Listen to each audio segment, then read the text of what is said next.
Aujourd'hui, on regarde la virgule. Čárka ve francouzštině nemá vždycky stejné použití jako v češtině. Jdeme na to.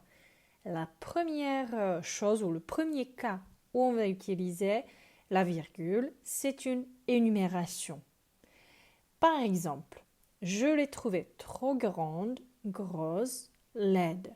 Si on a trois choses ou plus, ici ce sont des adjectifs, mais ça peut être aussi des noms, on va utiliser la virgule, comme en tchèque.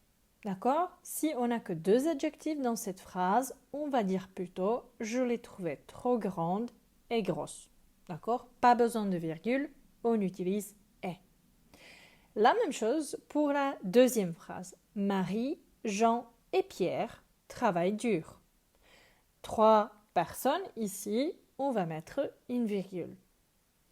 Deuxième cas. Isoler les mots. En apostrophe ou en apposition, les propositions incises, les éléments explicatifs, les propositions relatives à la valeur explicative. En tchèque, tout ça, on peut le nommer comme vložená věta. D'accord? Regardons plutôt les exemples que la dénomination grammaticale. La meilleure chose au Canada est, selon moi, la diversité de ces groupes ethniques.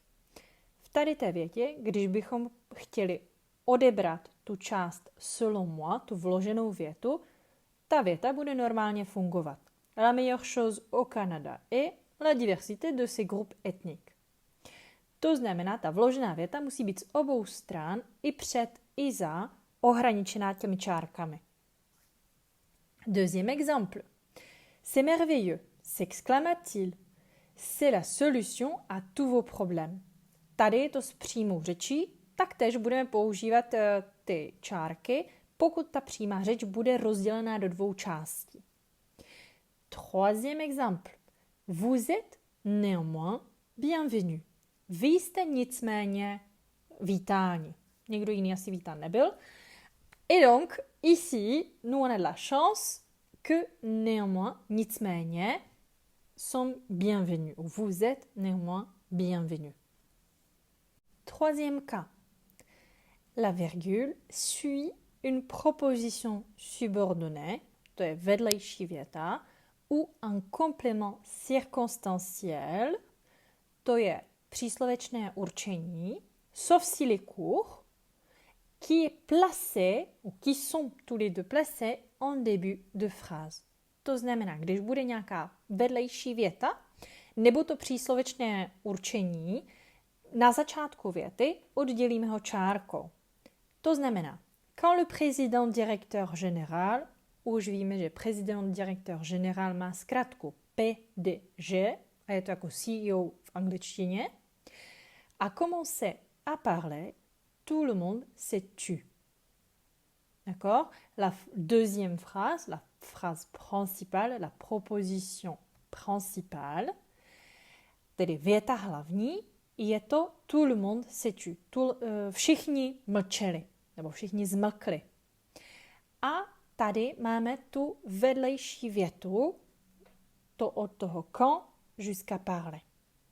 Deuxième exemple avec le complément circonstanciel. Depuis plus de 10 ans, nous sommes les premiers vendeurs d'automobiles au Québec. D'accord? Tady je to příslovečné určení času. Quatrième exemple.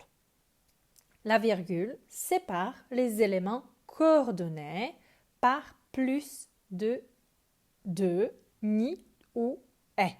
D'accord? Donc, un exemple pour voir et pour expliquer. Un bon financier ne pleure ni ses amis, ni sa femme, ni ses enfants. D'accord? Ici, donc, un exemple avec la négation, quand on a trois éléments ou plus, et on a le ni, ani v češtině, on va mettre une virgule. La dernière, c'est quand la virgule se place devant mais ou car, quand ce qui précède est long. Ce qui précède, c'est la phrase qui est devant car ou mais. L'exemple. je suis d'accord avec vous au sujet de notre participation au concours, mais j'estime que, etc. D'accord?